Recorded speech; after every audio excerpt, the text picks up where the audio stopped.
ভারতে পালিয়ে যাওয়া সাবেক প্রধানমন্ত্রী শেখ হাসিনার প্রত্যর্পণের বিষয়ে ভারতের সংসদের উচ্চকক্ষ রাজ্যসভায় হয়েছে আলোচনা।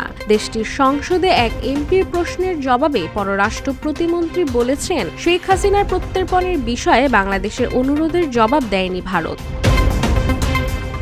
রাজ্যসভার সদস্য ডক্টর জন ব্রিত্তাসের প্রশ্নের জবাবে পররাষ্ট্র প্রতিমন্ত্রী কৃতি বর্ধন সিং বলেন, গেল বছর ৫ আগস্ট ভারতে আসার আগে করা অপরাধের অভিযোগে সাবেক প্রধানমন্ত্রী শেখ হাসিনার প্রত্যর্পণ চেয়েছেন বাংলাদেশ। তবে বাংলাদেশের এই প্রত্যর্পণের জবাব ভারতের পক্ষ থেকে এখনো দেওয়া হয়নি। রাজ্যসভার অধিবেশনে আইন প্রণেতা ব্রিত্তাস পররাষ্ট্র প্রতিমন্ত্রীর কাছে জানতে চান, বাংলাদেশ শেখ হাসিনার প্রত্যর্পণ চেয়েছে কিনা, এর কারণ কি এবং ভারত সরকারের প্রতিক্রিয়া কি ছিল। তার জবাবে প্রতিমন্ত্রী একই তথ্য জানান।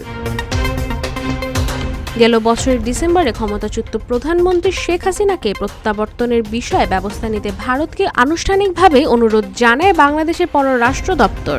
অন্তর্বর্তী সরকারের পররাষ্ট্র উপদেষ্টা মোহাম্মদ তৌহিদ হোসেন বলেছেন, আমরা আমাদের অবস্থান সম্পর্কে ভারতকে পরিষ্কারভাবে জানিয়ে দিয়েছি।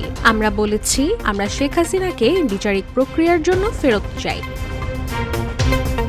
এদিকে বুধবার স্বরাষ্ট্র উপদেষ্টা জাহাঙ্গীর আলম চৌধুরী বলেন, অন্যদের ভারত থেকে ফিরিয়ে আনার জন্য প্রত্যর্পণ চুক্তির আওতায় সব ধরনের প্রচেষ্টা চালাচ্ছে অন্তর্বর্তী সরকার। তিনি বলেন, মানবতা বিরোধী অপরাধের অভিযোগে আন্তর্জাতিক অপরাধ ট্রাইব্যুনালে যাদের বিচার চলছে তাদের ফিরিয়ে আনার চেষ্টা করছি।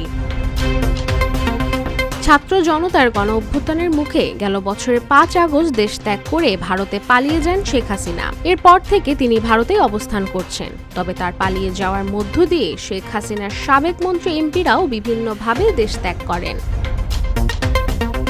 ডেস্ক রিপোর্ট, রূপালী বাংলাদেশ।